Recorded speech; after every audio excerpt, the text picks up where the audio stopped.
Hello YouTube, this is Morgan, Airspeed Prime here with my next Teenage Mutant Ninja Turtles 2012 episode review.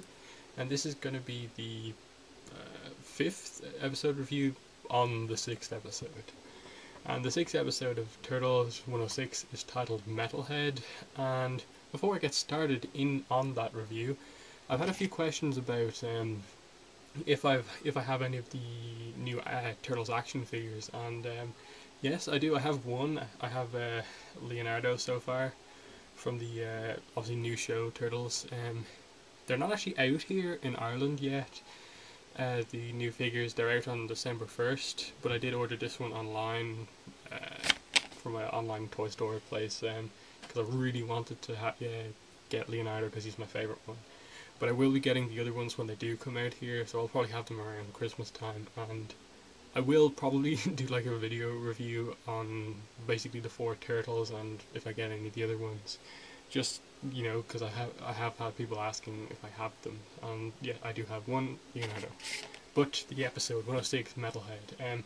Last week I talked about how, you know, episode 5, I think his name is Baxter Stockman, was my least favourite episode of the series so far, and this one brought the quality of the show back up, I think. Well, the last episode was very much on its own, not referencing the main plot of the series at all. We got right back into it in this episode with April back down the sewers, hanging out with the turtles, referencing and wanting to go find her father immediately, which was really good to see. And also, you know, Donatello dealing with his whole bow staff issue, fighting super advanced robots. So I'll start off with Donatello in this episode, since he is the main. He was the focus of this episode, and basically his issue was he was using a 6-foot staff to fight advanced alien robots, and it wasn't really working. And the first scene of the episode, the big fight scene with the Krang, really worked to show that, in that everyone else was not having too much trouble taking them out, like especially Raphael and Leonardo, just like cutting them up, stabbing them.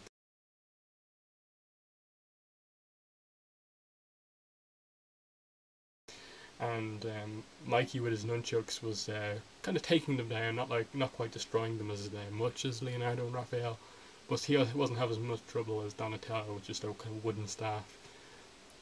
And so, you know, he gets his staff destroyed, and then wants to upgrade it with using his kind of intelligence, you know, his engineering skills and stuff like that.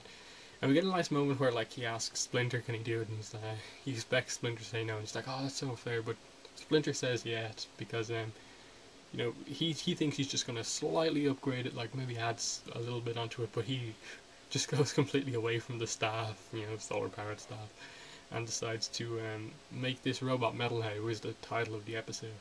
In the end, in this episode, Metalhead is not really the focus of the episode, but I suppose it's the main villain of the episode, and that's why it's titled that way.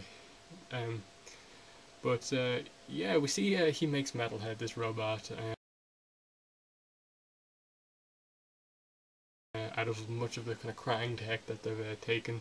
And the design for Metalhead was pretty interesting, because based on the toy that I've seen pictures of, it seems like I thought it was going to be around the same size as the turtle, so when I thought it was actually a small thing, a small body, was really kind of like funny and made for the nice moment with Mikey thinking it was cute, but then it had the crazy like bat wings, crazy firepower and stuff like that. So I liked the design for Metalhead the robot, and I liked the way it was done, where the turtles, when Metalhead went out with them and Donatello was staying behind to control it, they didn't like Metalhead because it took away from them being ninjas. It wasn't stealthy at all.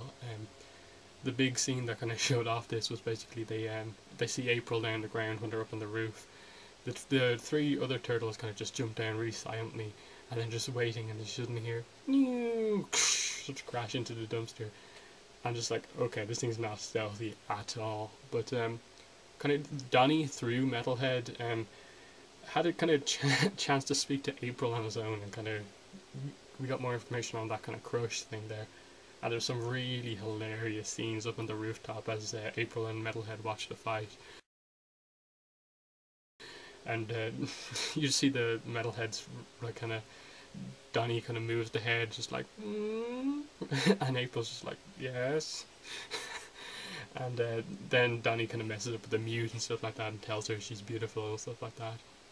And I suppose the interesting thing is that she's kind of not interested at all. She kind of is just a bit weirded out by it, but just thinks of him as a friend. So it's really going to be interesting to see where they actually go with the whole Donnie having a crush on April thing. If it's just going to be like that, or they're eventually going to kind of take that away from Donnie and just kind of make it that like they're friends, or what.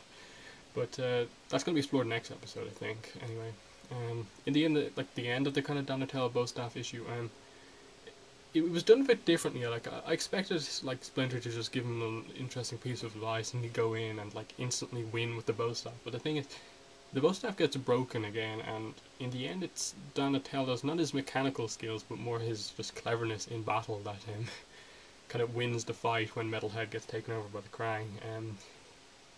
Just like he sees that one of the big heavy pillars is about to fall off, uses that to his advantage, and then just kind of uses the bow staff to, at the same time, spear Metalhead basically through the chest and kind of prop up the thing to stop himself being crushed. So they didn't quite do the thing where like, oh, the bow staff is actually an amazing weapon. It's just that it was kind of more played the way that Donatello can be effective in battle if he just kind of thinks more while he fights, which was, I suppose, an interesting thing in the end. I'll go on to Splinter next, and I suppose the little bit of advice that he gives him, he allows Donatello to upgrade his weapon, I suppose, to kind of get him on this path of learning this lesson, on like, not to go too far with the tech, on that like he is actually a good combatant on his own and stuff like that. And then realizes that when Metalhead's taken over, that this is the time for Donatello himself to act, and he realizes that that's his time. Gives him the new staff, and he's away. So it wasn't. I suppose the wisdom from Splinter wasn't as huge in this episode, but it was quite subtle and stuff like that. Move to April now in this episode. I think she was kind of the star of this episode, in my opinion. With her, we kind of have the plot of the series. We see we see why she's on the computer so much. She has created like this kind of forum for people to talk about all this crazy going on in the city, which will help the turtles, I suppose, going forward. And it's also going to help her because she's tracking the Krang to find her father. And she's kind of very focused on this and wants them to instantly go out and investigate this, even though it's in the middle of the day. And she knows they can't be seen, and Leonardo says that, but and he doesn't want her going out on his own, and we get that kind of nice scene where he's kind of blocking her way, and she's like, nothing gets in the way of my father, and he's like, he sees the intensity and just lets her go, which was a interesting moment for April, because we see how intent she is on wanting to get her father back, and the kind of connection the two have, so that's going to be very interesting. We see that she was a bit, I suppose, rash in doing that, and that she's not a ninja in the same way the turtles are. But when she actually goes into the place to like spy on the Krang, she does kind of try to be like a ninja. She looks and is actually very clever. So I don't know if that's sort of setting up that she may learn some skills from the turtles that kind of helps, and she's going to play more of a role, kind of like April did in the previous show, the 2003 show, where they eventually kind of taught her some moves. She learned some stuff and could fight just as not just as well as them, but fight with in an even playing field, I guess. So it's very interesting where they're going to go with that, and it seems that they're probably going to be more focused from here on out with helping her find her father and stuff like that. So April was very interesting in this episode, I think, just to see that kind of side for I have to say, like, she's voiced by the Mae Whitman, who also voices Katara, and when she was kind of arguing with Leonardo to let her go out, I definitely saw Katara at points, I guess, a little bit of the kind of Southern Raiders, I suppose, Katara, in the intensity and stuff like that, so that was an interesting point to note for me as an Avatar fan. And especially, like, she kind of, once she realizes her father's not there, she just goes out and tells the turtle about the mutagen attack that the Krang are planning on the city, which also sets up some more of the plot in that they're perfecting the mutagen for something that we're not sure about yet, so that's interesting. Um, the rest of my points are very kind of small. Space Heroes, the show that Leonardo likes to watch, that he kind of bases his leadership stuff on, that foreshadows basically the whole end of the episode, and that one of their allies is going to get taken over by the Krang and used against them. They're going to have to be forced to destroy it. So that was really kind of cleverly done with the whole really dramatic Space Heroes episode thing.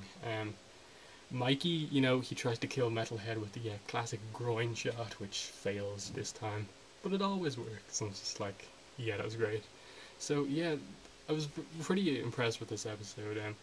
Definitely a step up from the previous episode, which I thought was a bit lower in quality compared to the rest of the series, and this kind of getting straight back into the plot, I was really happy with that. So, really good episode. I'm excited to see next week's episode, which is also, I think, April and Donnie focused, which is going to be interesting.